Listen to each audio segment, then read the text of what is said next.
lang ang pasok at ito ng batak to end the quarter. Yes!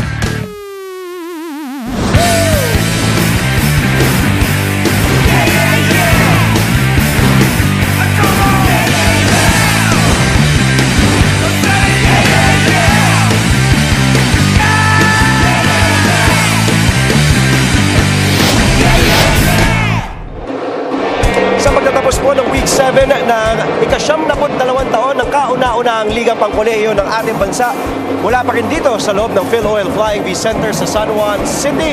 We have two teams on tap for our third and final game this Friday. Ito po ang inyong National Collegiate Athletic Association or NCAA live and exclusive sa ABS-CBN Sports in Action, and also we are seen worldwide via the Filipino channel. It is Arellano and College of St. Benilde colliding horns in this game. Pero kanina sa ating unang laro, nanalo ang San Sebastian College Recoleto sa Perpetual Health Alta 71-55. What a shocker of a game.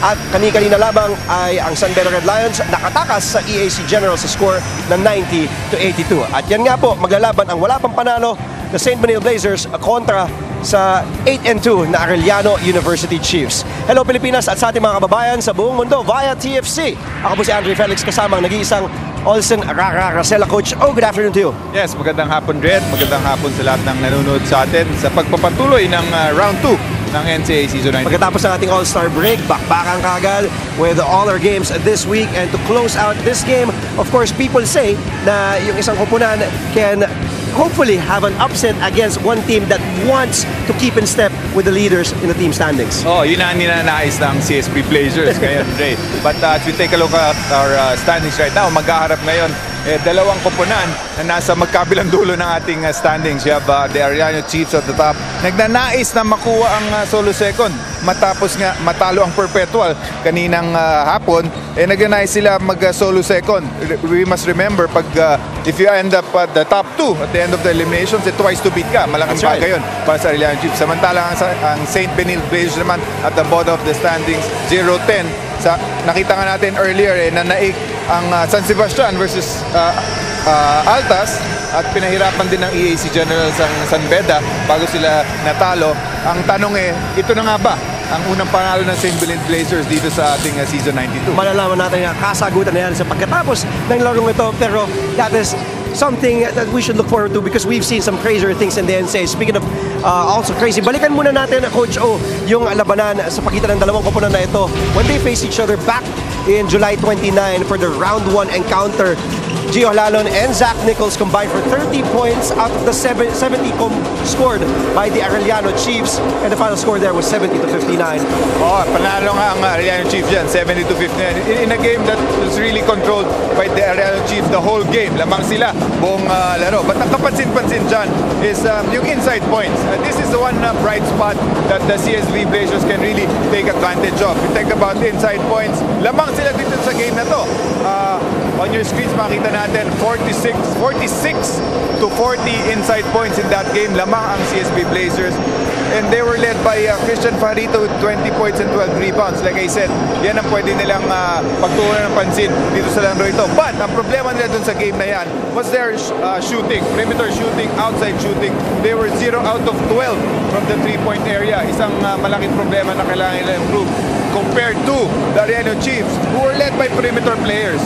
Total of 41 points combined between Halalon, Nichols, and Salado. Yun din ang kailangan batayan ng CSB Blazers ngayon. Speaking of perimeter players, pag-usapan natin perimeter player ng College of St. Benilde in their last game, last Tuesday. It's that man, the baby-faced sniper, Carlo Young, against San Beda in that losing cause. He was the Blazers' highest pointer with 15 markers, but he had an inefficient shooting night. Well, scoring has been the problem of CSB Blazers in this season 92 natin. They only average 58 points per game. Napaka-baba nun for any team. But 15 points by Carlo Young is always welcome dito sa team na to. He scored 15 points against San Beda. He started for them. He's actually the team's leading scorer. But katulad sinabi mo, ang problema niya is yung averages niya. Medyo mababa yung kanyang percentage. One thing that they they can improve on. But of course, 15 points is a very big help para sa CSB players. Coach Olsen, samantala, sa kabilang panig, the bus driver, Giovanni Alalon, had to shrug off a hard-fought lead in that game last Tuesday kontra sa San Sebastian Stags to help the Chiefs secure that win. And Gio Halalon had his season high with 33 points. May monster numbers by the bus driver, si Gio Halalon. Kung makikita nyo yung screen, 33 points, 10 assists. Well, MVP numbers nga nakikita natin. He's one of the top, for my top 5 players in round 1. And he's my bet to win MVP this season. And makikita naman natin sa numbers niya, talagang MVP type numbers, 33 points and 10 assists. But makikita nyo 7 turnovers. Very uncharacteristic for him this season. This is one thing that he has improved from last year. He's actually number 1 is in assist to turnover ratio. And for a point guard, malaking bagay yun. And hopefully in this game, tuloy-tuloy na ma-improve yan ni Giovanni Halal. Of course, pag galing sa'yo, talagang malaking bagay yun dahil you yourself also led the pro leagues at one point in assist to turnover ratio. Ngayon naman, ito turnover natin sa ating kasamahan, ang diwata ng NCAA na si Roxanne Montealegre with our question of the week. Hello and good afternoon, Rox. Good afternoon, Andre. Thank you so much for that introduction and also hello to Coach Olsen. Happy Friday sa lahat ng ating mga kapamilya na nanonood sa kanilang mga tahanan. At alam niyo ba, kumpleto na ang games natin for this week. This is also your last chance para sagutin ang aming question of the week. Kaya ang tanong namin para sa inyo, kumpleto ang game day kapag blank. Gamitin nyo ang hashtag NCAA Season 92 para gawin yan. At sana'y patrending nyo rin kami kagaya ng last 2 games natin today.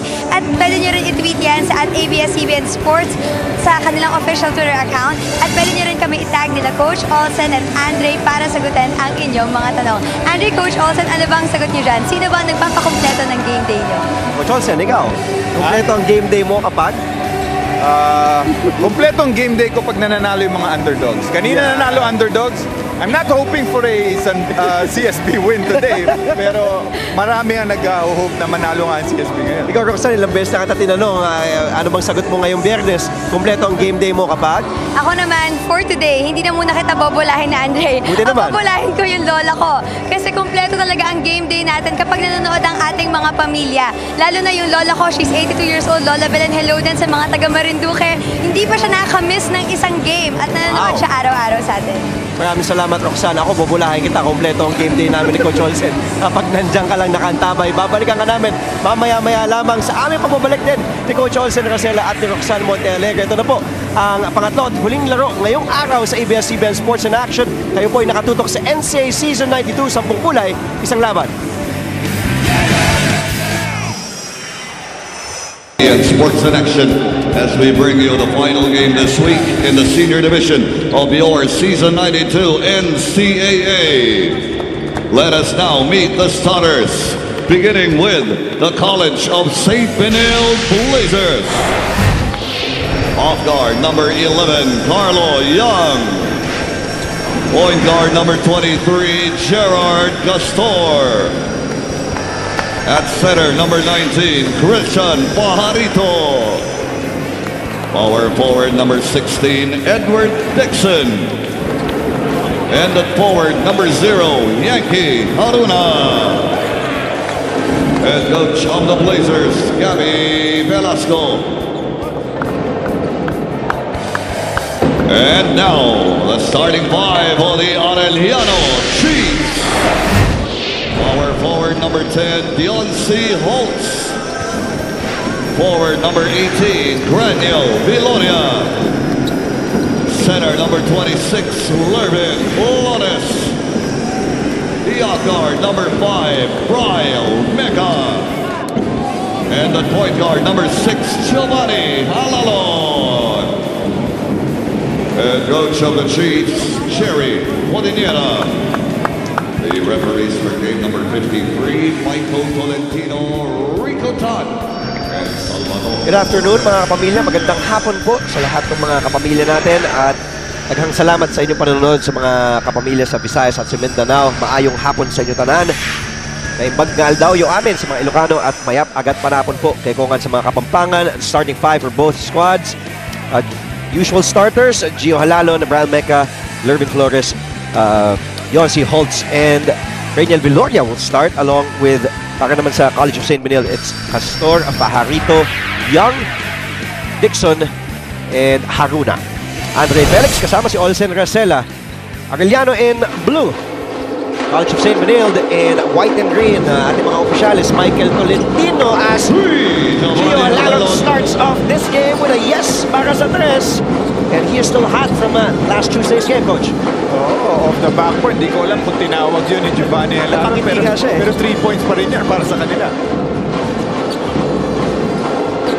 Agaw ni Castor, unti ka nang tumakbo dun si Rael Beca. Castor will set things up. If you're College of St. Benilde, Coach, you don't wanna join a running game, have a running battle with Arellano U.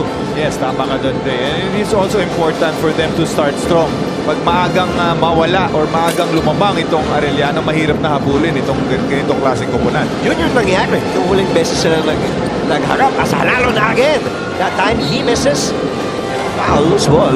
Tinawag agad kay Lervin. That's his first foul. First team foul. At mo, yung unang basket, ni Gio Alalo. Right ng Cagayan de Oro. Ayong hapon po. Tanan. At syempre, back in July 29, Arellano got out to a 16-4 start and never looked back in that game against the Blazers. Right now, first 2 possessions ng Arellano, tinira agad ni Giovanni Alalo from the 3-point area. So alam mong he really means business at looking to shoot and looking to score si Gio Alalo ngayong araw na ito. Alalo had 16 markers, 5 of 16 from the floor in that game against CSB in round 1. Alalo wanted to go to Mecca, but results to a turnover. Gio Alalo, arguably, we keep on saying that this year, he's arguably best collegiate point guard in the land today. Oh, and his numbers really show that. All around, nakikita natin, not just scoring. He's a good rebounder for a guard. Number 1 in assists steals so far in this season. Number 1 in steals. So doing it offensively and defensively. That's why sinasabi ko nga may top MVP contender for this season. Hindi ka nag-iisa. Marami kang kasama dyan na iniisip din yun. Na Gio Halalon is indeed one of the favorites. Probably the top contender nga. Along with Letrans Rey ng Bata. Actually, maraming mga players ang magandang pinakita nung round 1 ng ating season 92. Isa na nga si Giovanni Halalon, si pinanggit mo, si Rey ng Bata. Mike Suzu really showed a lot of things for his team. Kaya maganda rin ang pinapakita ng Lyceum ngayon. Of course, San Beda rin. Of course. You have Tangkwa and Pats na nagpakita rin.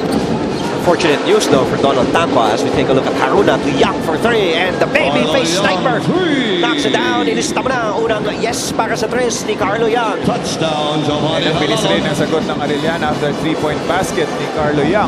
Bumalik agad si Giovanni Halalon. Walang safety ang St. Benilde doon. 2 points in transition. Lahat ng 5 puntos ni Halalon ng Arellano ay galing kay Gio Halalon. Dixon sinusubukan iwasan si Holtz. Holtz with a block on Dixon. Pajaritos, J no go. And there's the dispatcher, Lervin Flores. Gives it over to Holtz. And now Halalon against Castor. Viloria, the kick out to Holtz for 3. And the stretch 5 knocks it down from the outside. Exactly, pinanggit mo, stretch 5. They give them a lot of, he gives them a lot of space. Kaya nakaka-penetrate itong mga guards ng Arellano. And that opens up also that 3-point basket for Deontay Holtz. Halalon has 5, Holtz has 3. Lamang ng 5 ang Arellano U, CSB. What will they do here? Carlo Young may have forced it and shot clock will run out. A disorganized sequence for CSB, something that we have seen a couple of times here in season 92 of the NCAA. Yes, after hitting that 3-point basket, medyo pilit nga yung tira ni Young doon, forcing a turnover para dito sa CSB Blazers. Sabi nga ni Coach Gabby Velasco, he will learn in time. Ito si Carlo Young, as he has a lot of young players, but look at that, man. Deontay Holtz, the American back-to-back baskets for him. Both him and Halalon have 5 points apiece now. Oh, parang inulit lang nila yung previous play. And penetration by the guard, then kick out the wide open Deontay Holtz. Pajarito, kinakalabaw si Flores. Nakuha ni Holtz. Ang kanyang unang rebound, tumatakbo si Gio. Arellano gives it over to Flores. He felt he was bumped in and out. CSB has only scored 3 points courtesy of that Carlo Young three-pointer. They need to buy a basket. Bad here. They go to their all-star Haruna, who loses the ball to the #1 steals guy in the NCAA. Gio Halalon, tumuloy-tuloy. Points of turnovers na nagiging bentahe ngayon ng Arellano Chiefs. A strong start for them, 12-3.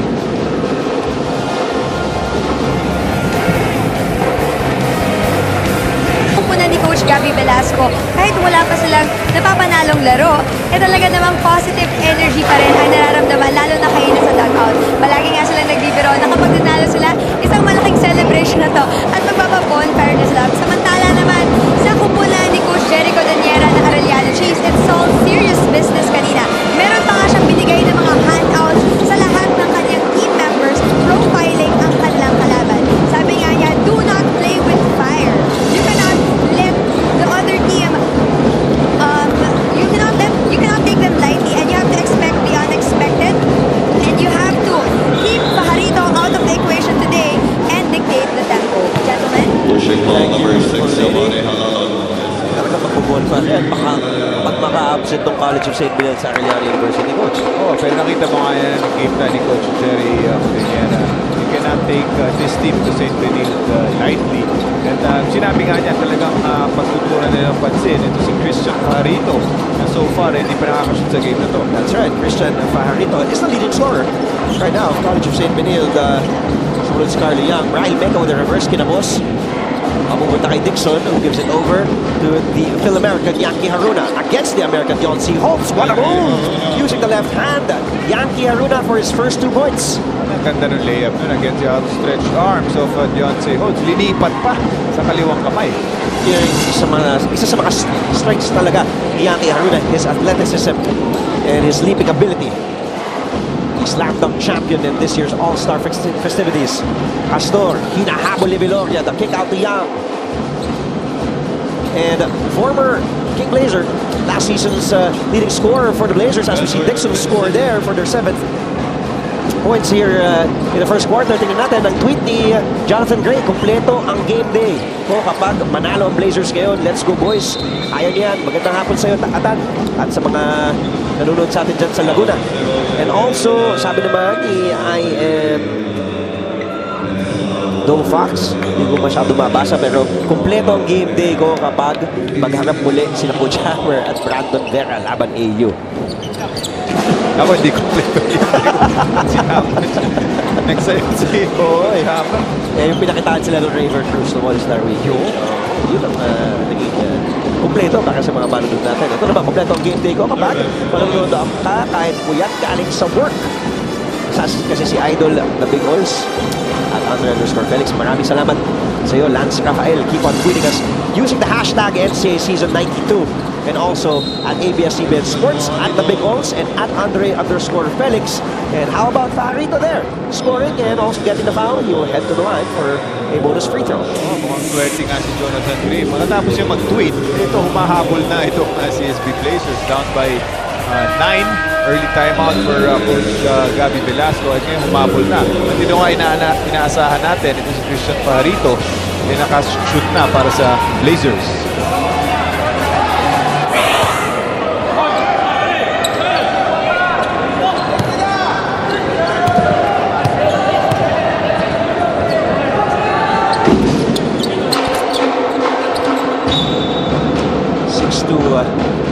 The 2 run nga para dito sa CSB Blazers. A while ago, the score was 12-3. That was the biggest lead for AU at 9 points.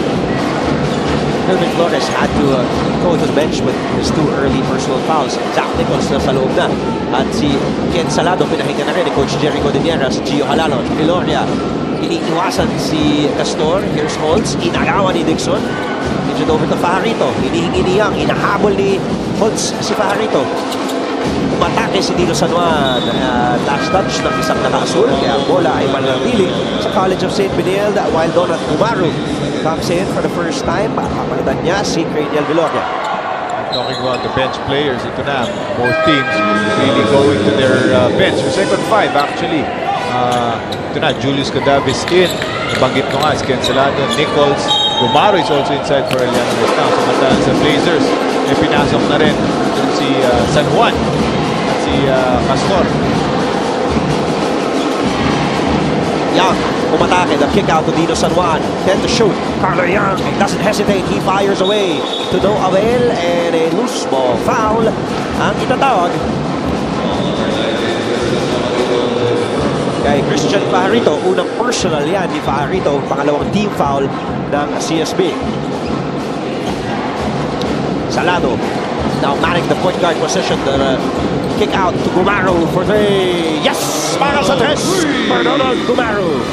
Yun ang nangyari in their last game, which they won. It was their perimeter players who really played well for them. And so far, tinutuloy nga nila ito. We saw we saw Giovanni Halalon scoring early. At ngayon naman si Gumaro nagpakita galing sa labas. And the assist from Ken Salado there. Here's San Juan. The jumper, no. Nakuha ni Castor. Ilalabas kay Carlo Young. Di na nag-isip ang babyface sniper. Kapos mula sa labas.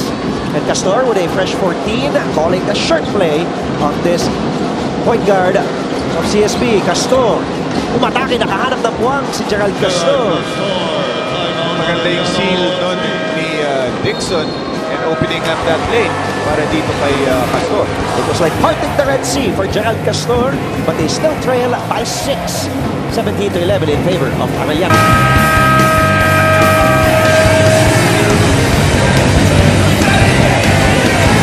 Nating head-to-head matchup for this game. It is Lervin Flores versus Christian Pajarito, Coach O. Magandang matchup. Itong si Lervin Flores to your right averages 10.6 points in their game against San Sebastian. 12 points siya and 9 rebounds, almost a double-double. Samantalang sa kabila naman si Christian Pajarito, double-double na, 12 points and 12 rebounds. Gandang matchup ito. In fact, si Christian Pajarito in their last game, in round 1 against Arellano, he scored 20 points and 12 rebounds to lead his team. Ang bata ng Cavite na si Christian Pajarito as Zach Nichols knocks down his first three-pointer. That is what he does best. Outside sniping really is his skill. Malaking bagay yan para bumuka itong lanes or itong depensa ng kalaban for guys like Ken Salado and Gio Halalo. Another turnover para dito sa CSB. Yun ay ang panglimang turnover na ng College of St. Benilde. As a team, College of St. Benilde averages 22.8 turnovers per game. Malayong-malayo sa mga dead last ng CSB sa turnovers when they turn the ball over, while Arellano takes care of the ball well as Cadavis, the all-star, scores there. One of the players na maganda rin ang pinakita sa Arellano in the first round, ito si Julius Cadavis, who is one of the representatives nga sa all-star game. Nakuha ni JJ Domingo, CSB's all-star, and takes the three on the move. And naparami ng umuulan na ng 3 puntos dito, 2 from CSB and 4 na pinakawalan na 3 ng AU. Ito CSB really going to their outside shooting. Ito si JJ Domingo nagpakita nung huli.